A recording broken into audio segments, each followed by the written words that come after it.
जय बृहस्पति देव। श्री बृहस्पतिवार व्रत कथा। भारतवर्ष में एक प्रतापी और दानी राजा राज्य करता था। वह नित्य गरीबों और ब्राह्मणों की सहायता करता था। यह बात उसकी रानी को अच्छी नहीं लगती थी। वह न तो गरीबों को दान देती, न ही भगवान का पूजन करती थी और राजा को भी दान देने से मना किया करती थी। एक दिन राजा शिकार खेलने वन को गए हुए थे तो रानी महल में अकेली थी। उसी समय बृहस्पति देव साधु वेश में राजा के महल में भिक्षा के लिए गए और भिक्षा मांगी। रानी ने भिक्षा देने से इनकार किया और कहा, हे साधु महाराज, मैं तो दान पुण्य से तंग आ गई हूँ। मेरा पति सारा धन लुटाते रहते हैं। मेरी इच्छा है कि हमारा धन नष्ट हो जाए, फिर न रहेगा बांस न बजेगी बांसुरी। साधु ने कहा, देवी तुम तो बड़ी विचित्र हो। धन संतान तो सभी चाहते हैं, पुत्र और लक्ष्मी तो पापी के घर में भी होनी चाहिए। यदि तुम्हारे पास अधिक धन है तो भूखों को भोजन दो, प्यासों के लिए प्याऊ बनवाओ, मुसाफिरों के लिए धर्मशाला खुलवाओ। जो निर्धन अपनी कुंवारी कन्याओं का विवाह नहीं कर सकते उनका विवाह करा दो। ऐसे और कई काम हैं जिनके करने से तुम्हारा यश लोक और परलोक में फैलेगा। परंतु रानी पर उपदेश का कोई प्रभाव न पड़ा। वह बोली, महाराज आप मुझे कुछ न समझाएं। मैं ऐसा धन नहीं चाहती जो हर जगह बांटती फिरूं। साधु ने उत्तर दिया, यदि तुम्हारी ऐसी इच्छा है तो तथास्तु। तुम ऐसा करना कि बृहस्पतिवार को घर लीप कर पीली मिट्टी से अपना सिर धोकर स्नान करना, भट्ठी चढ़ाकर कपड़े धोना। ऐसे करने से आपका सारा धन नष्ट हो जाएगा। इतना कहकर वह साधु महाराज वहाँ से आलोप हो गए। साधु के अनुसार कई बातों को पूरा करते हुए रानी को केवल 3 बृहस्पतिवार ही बीते थे। उनकी समस्त धन संपत्ति नष्ट हो गई। भोजन के लिए राजा का परिवार तरसने लगा। तब एक दिन राजा ने रानी से कहा कि हे रानी, तुम यहीं रहो, मैं दूसरे देश को जाता हूँ, क्योंकि यहाँ पर सभी लोग मुझे जानते हैं, इसलिए मैं कोई छोटा कार्य कर नहीं सकता। ऐसा कहकर राजा परदेश चला गया। वहाँ वह जंगल से लकड़ी काट कर लाता और शहर में बेचता। इस तरह वह अपना जीवन व्यतीत करने लगा। इधर राजा के परदेश जाते ही रानी और दासी दुखी रहने लगी।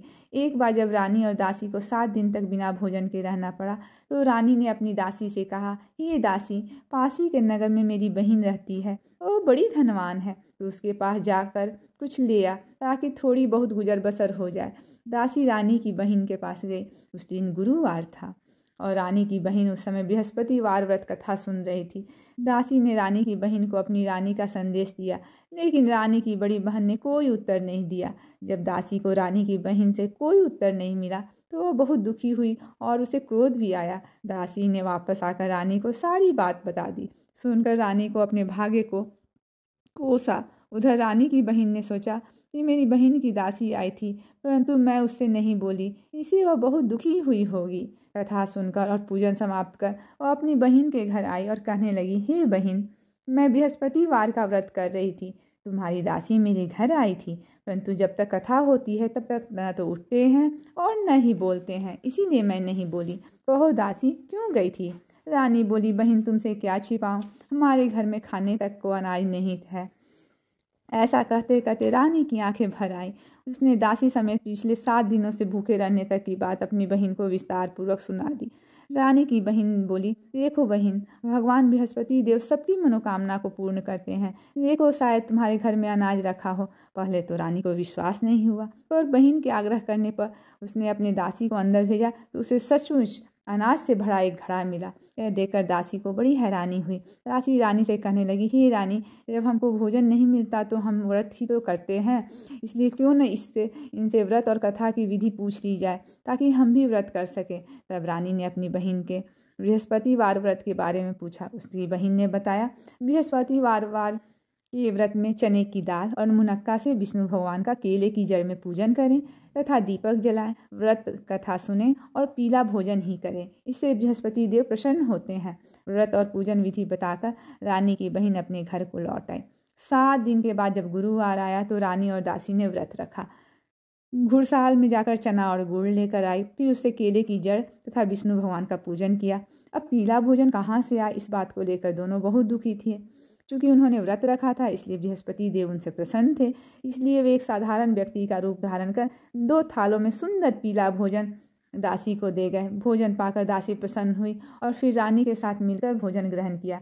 इसके बाद वे सभी गुरुवार को व्रत और पूजन करने लगी। बृहस्पति भगवान की कृपा से उनके पास फिर से धन संपत्ति आ गई, परंतु रानी फिर से पहले की तरह आलस्य करने लगी।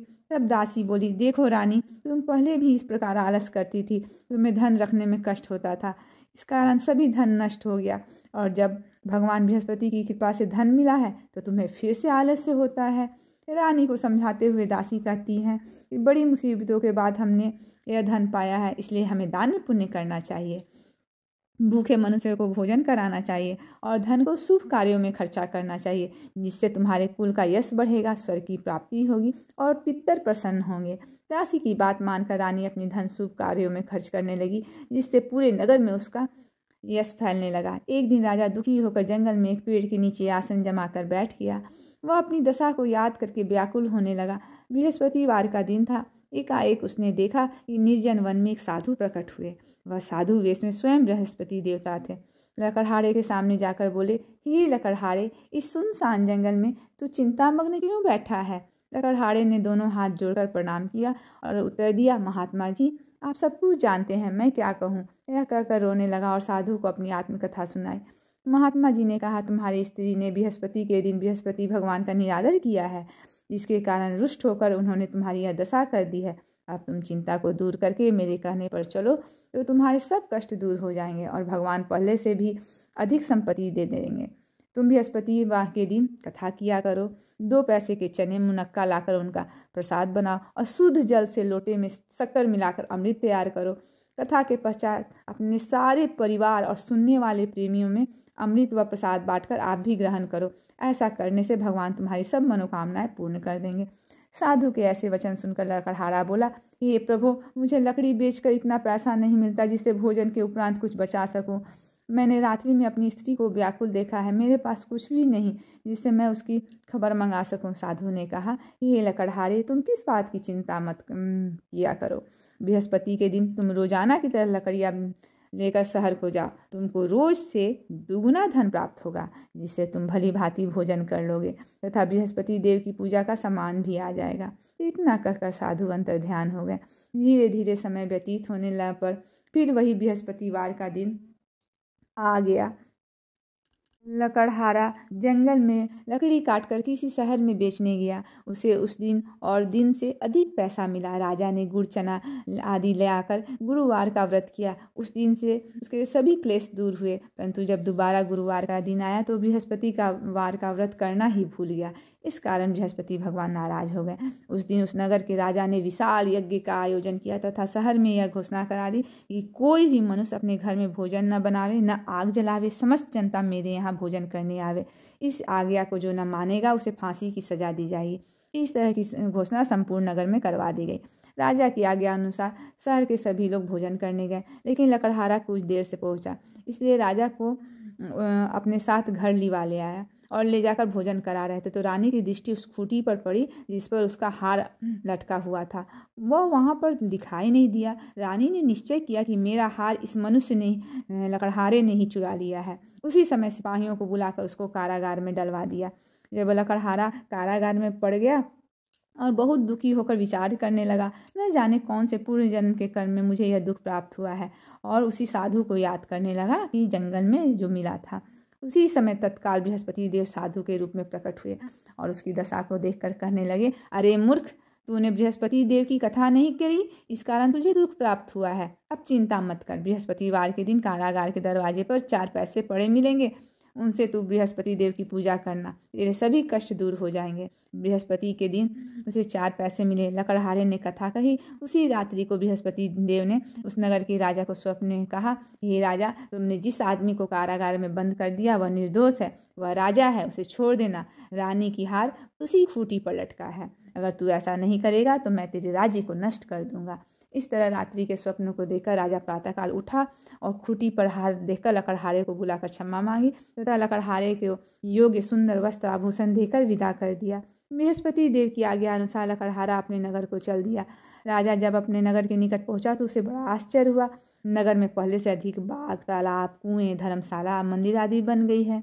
राजा ने पूछा, यह किसका बाग है और धर्मशाला है? तब नगर के सब लोग कहने लगे, यह सब रानी और बांदी के हैं। तो राजा को आश्चर्य हुआ और गुस्सा भी आया। जब रानी ने यह खबर सुनी कि राजा आ रहे हैं तो उन्होंने बांदी से कहा कि हे दासी, देख राजा हमको कितनी बुरी हालत में छोड़ गए थे, हमारी ऐसी हालत देखकर वह लौट न जाए, इसलिए तू दरवाजे पर खड़ी हो जा। आज्ञा अनुसार दासी दरवाजे पर खड़ी हो गई। राजा आए तो उन्हें अपने साथ लिवा लाए। तब राजा ने क्रोध करके अपनी रानी से पूछा, यह धन तुम्हें कैसे प्राप्त हुआ है? तब उन्होंने कहा, हमें यह सब धन बृहस्पति देव की इस व्रत के प्रभाव से प्राप्त हुआ है। राजा ने निश्चय किया कि 7 रोज बाद तो सभी बृहस्पति देव का पूजन करते हैं, परंतु मैं प्रतिदिन दिन में 3 बार कहानी तथा रोज व्रत किया करूँगा। हर समय राजा के दुपट्टे में चने की दाल बंधी रहती थी तथा दिन में 3 बार कहानी कहता। एक रोज राजा ने विचार किया कि चलो अपनी बहन के यहाँ हो आवें। इस तरह निश्चय कर घोड़ा पर सवार होकर अपनी बहन को यहाँ मिलने चला गया। मार्ग में उसने देखा कि कुछ आदमी एक मुर्दे को लिए जा रहे हैं। उन्हें रोककर राजा कहने लगा, अरे भाइयों, मेरे बृहस्पति देव की कथा सुन लो। वे बोले, लो हमारा तो आदमी मर गया, इनको अपनी कथा की पड़ी है। परंतु कुछ आदमी बोले, अच्छा कहो, हम तुम्हारी कथा भी सुनेंगे। राजा ने दाल निकाली और जब कथा आधी हुई कि मुर्दा हिलने लग गया। जब कथा समाप्त हुई तो राम राम कहकर मनुष्य उठकर खड़ा हो गया। आगे मार्ग में उसने एक किसान खेत में हल चलाता मिला। राजा ने उसे देख और उससे बोला, अरे भैया, तुम मेरी बृहस्पतिवार की कथा सुन लो। किसान बोला, जब तक मैं तेरी कथा सुनूंगा तब तक 4 हरैया जोत लूँगा, जा अपनी कथा किसी और को सुनाना। इस तरह राजा आगे चलने लगा। राजा के हट्टे ही बैल और छाड़ खा कर गिर गए तथा किसान के पेट में बड़ी जोर का दर्द होने लगा। उस समय उसकी माँ रोटी लेकर आई। उसने जब यह देखा तो अपने पुत्र से सब हाल पूछा और बेटे ने सभी हाल कह दिया। तो उसकी माता ने दौड़ी दौड़ी उस घुड़सवार के पास गई और उससे बोली कि मैं तेरी कथा सुनूंगी, तू अपनी कथा मेरे खेत पर चलकर ही कहना। राजा ने बुढ़िया के खेत पर जाकर कथा कही, जिसके सुनते ही वह बैल उठ गया तथा किसान के पेट का दर्द भी बंद हो गया। राजा अपनी बहन के घर पहुंचा। बहन ने भाई की खूब मेहमानी की। दूसरे रोज राजा प्रातःकाल जगा तो वह देखा कि सब लोग भोजन कर रहे हैं। राजा ने अपनी बहन से कहा, ऐसा कोई मनुष्य है जिसने भोजन नहीं किया हो? मेरी बृहस्पतिवार की कथा सुन ले। बहन बोली, हे भैया, यह देश ऐसा है कि पहले यहाँ लोग भोजन करते हैं, बाद में अन्य काम करते हैं। अगर कोई पड़ोस में हो तो देख आओ। पर ऐसा कहकर देखने चली गई, परंतु उसे कोई ऐसा व्यक्ति नहीं मिला जिसने भोजन न किया हो। अतः वह एक कुम्हार के घर गई जिसका लड़का बीमार था। उसे मालूम हुआ कि उनके यहाँ 3 रोज से किसी ने भोजन नहीं किया है। रानी ने अपनी भाई की कथा सुनने के लिए कुम्हार से कहा। वह तैयार हो गया। राजा ने जाकर बृहस्पतिवार की कथा कही, जिसको सुनकर उसका लड़का ठीक हो गया। अब तो राजा की प्रशंसा होने लगी। एक रोज राजा ने अपनी बहन से कहा, हे बहन, हम अपने घर को जाएंगे, तुम भी तैयार हो जाओ। राजा की बहन ने अपनी सास से कहा। सास ने कहा, हाँ चली जा, परंतु अपने लड़कों को मत ले जा, क्योंकि तेरे भाई के कोई औलाद नहीं है। बहन ने अपने भैया से कहा, हे भैया, मैं तो चलूँगी पर कोई बालक नहीं जाएगा। राजा बोल रहा, जब कोई बालक नहीं चलेगा तब तुम ही क्या करोगी? बड़े दुखी मन से राजा अपने नगर को लौट आया। राजा ने अपनी रानी से कहा, हम निर्वंशी हैं, हमारा मुंह देखने का धर्म नहीं है और कुछ भोजन आदि नहीं किया। रानी बोली, हे प्रभु, बृहस्पति देव ने हमें सब कुछ दिया है, वह हमें औलाद अवश्य देंगे। उसी रात को बृहस्पति देव ने राजा के से स्वप्न ने कहा, हे राजा, उठ, सभी सोच त्याग दे, तेरी रानी गर्भ से है। राजा की यह बात सुनकर बड़ी खुशी हुई। 9वें महीने में उसके गर्भ से एक सुंदर पुत्र पैदा हुआ। तब राजा बोला, हे रानी, स्त्री बिना भोजन के रह सकती है पर बिना कहे नहीं रह सकती है। जब मेरी बहन आवे तुम उससे कुछ कहना मत। रानी ने सुनकर हाँ कह दिया। तब राजा की बहन ने भी यह शुभ समाचार सुना तो वह बहुत खुश हुई तथा बधाई लेकर अपने भाई के यहाँ आई। तभी रानी ने कहा, घोड़ा चढ़कर तो नहीं आई, गधा चढ़ी आई। राजा की बहन बोली, भाभी, मैं इस प्रकार न कहती तो तुम्हें औलाद कैसे मिलती? बृहस्पति देव ऐसे ही हैं, जैसे जिसके सब मन में कामनाएं हैं सभी को पूर्ण करते हैं। जो सद्भावना पूर्वक बृहस्पतिवार का व्रत करता है एवं कथा पढ़ता है अथवा सुनता है और दूसरों को सुनाता है, बृहस्पति देव उसकी सभी मनोकामनाएं पूर्ण करते हैं। बोलो बृहस्पति भगवान की जय। भगवान बृहस्पति देव उसकी सदैव रक्षा करते हैं। संसार में जो मनुष्य सद्भावना से भगवान जी का पूजन व्रत सच्चे हृदय से करते हैं उसकी सभी मनोकामनाएं पूर्ण होती हैं। जैसे सच्ची भावना से रानी और राजा ने उनकी कथा का गुणगान किया, उनकी सभी इच्छाएं बृहस्पति जी ने पूर्ण कर दी। इसीलिए पूर्ण कथा सुनने के बाद प्रसाद लेकर जाना चाहिए। हृदय से उसका मनन करते हुए जयकारा बोलना चाहिए। बोलो बृहस्पति देव की जय, भगवान विष्णु की जय। प्राचीन काल में एक ब्राह्मण रहता था। वह बहुत निर्धन था, उसके कोई संतान नहीं थी। उसकी स्त्री बहुत मलिनता के साथ रहती थी। वह स्नान न करती, किसी देवता का पूजन न करती। इससे ब्राह्मण देवता बड़े दुखी थे। बेचारे बहुत कुछ कहते थे, परंतु कुछ परिणाम न मिला। भगवान की कृपा से ब्राह्मण की स्त्री कन्या रूप में रत्न पैदा हुई। कन्या बड़ी होने पर प्रातः स्नान करके विष्णु भगवान का जाप व बृहस्पति के वार का व्रत करने लगी। अपने पूजन पाठ को समाप्त करके विद्यालय जाती तो अपनी मुट्ठी में जौ भर के जाती और पाठशाला के मार्ग में डालती जाती। जब ये जौ स्वर्ण के जौ हो जाते तो लौटते समय उसको बीनकर घर ले आती थी। एक दिन वह बालिका सूप में सोने के जौ को फटक कर साफ कर रही थी। उसके पिता ने देख लिया और कहा, हे बेटी, सोने के जौ के लिए सोने का सूप होना चाहिए। दूसरे दिन बृहस्पतिवार था। इस कन्या ने व्रत रखा और बृहस्पति देव से प्रार्थना करके कहा, मैंने आपकी पूजा सच्चे मन से की हो तो मेरे लिए सोने का सूप दे दो। बृहस्पति देव ने उसकी प्रार्थना स्वीकार कर ली। रोजाना की तरह वह कन्या जौ फैलाती हुई जाने लगी। तब लौटकर जौ बीन रही थी तो बृहस्पति देव की कृपा से सोने का सूप मिला। उसे वह घर ले आई और उसमें जौ साफ करने लगी, परंतु उसकी माँ का वही ढंग रहा। एक दिन की बात है, वह कन्या सोने के सूप में जौ साफ कर रही थी। उस समय उस शहर का राजपुत्र वहां से होकर निकला। इस कन्या के रूप और कार्य को देखकर मोहित हो गया और अपने घर आकर भोजन तथा जल त्याग कर उदास होकर लौट गया। राजा को इस बात का पता लगा। अपने प्रधानमंत्री के साथ उसके पास गए और बोले, हे बेटा, तुम्हें किस बात का कष्ट है? किसी ने अपमान किया है? किस कारण से तुम दुखी हो? उसके अपने पिता की राजकुमार ने बातें सुनी और बोला, मुझे आपकी कृपा से किसी बात का दुखी नहीं है। मेरा किसी ने अपमान नहीं किया है, परंतु मैं उस लड़की से विवाह करना चाहता हूँ जो सोने के सूप में जौ साफ कर रही थी। यह सुनकर राजा आश्चर्य में पड़ा और बोला, हे बेटा, इस तरह की कन्या का पता तुम ही लगाओ, मैं उसके साथ तेरा विवाह करा दूंगा। राजकुमार ने उसके घर का पता बता दिया। तब मंत्री उसके घर गए और ब्राह्मण देवता को सभी हाल बतलाया। ब्राह्मण देवता राजकुमार के साथ अपनी कन्या का विवाह करने के लिए तैयार हो गए। फिर विधि विधान के अनुसार ब्राह्मण की कन्या का विवाह राजकुमार के साथ हो गया। कन्या के घर जाते ही पहले की भांति उस ब्राह्मण देवता के घर में गरीबी का निवास हो गया। अब भोजन के लिए अन्न बड़ी मुश्किल से मिलता था। एक दिन दुखी होकर ब्राह्मण देवता अपनी पुत्री के पास गया। बेटी ने पिता की दुखी अवस्था को देखकर अपनी माँ का हाल पूछा। तब ब्राह्मण ने सभी हाल कहा। कन्या ने बहुत सा धन देकर अपने पिता को विदा कर दिया।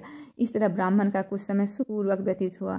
कुछ दिन बाद फिर वही हाल हो गया। ब्राह्मण फिर अपनी कन्या के यहाँ गया और सारा हाल कहा।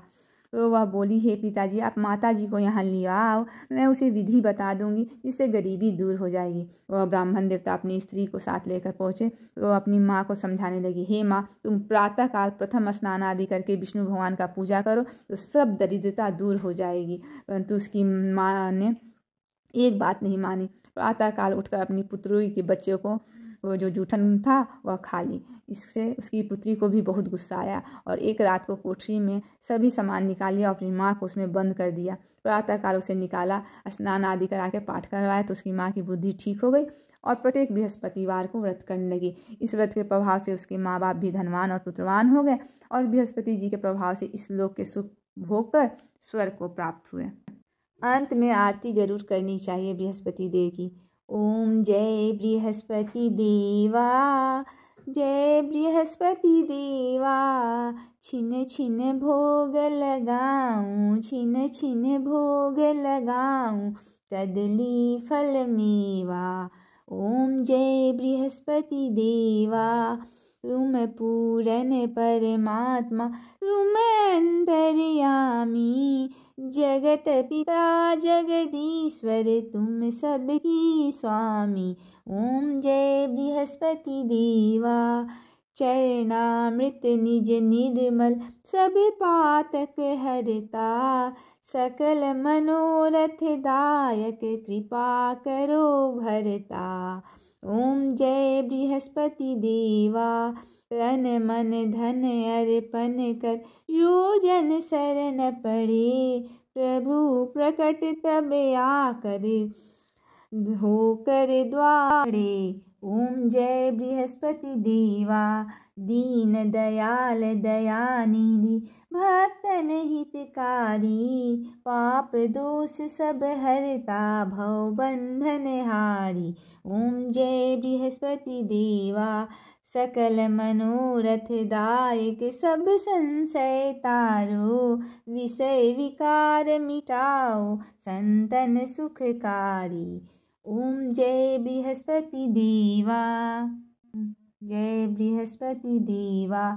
जो कोई आरती तेरी प्रेम सहित गावे, ज्येष्ठानंद बंद सो निश्चय ही पावे। ओम जय बृहस्पति देवा। बोलो श्री प्रेम से जय बृहस्पति भगवान की जय, विष्णु भगवान की जय।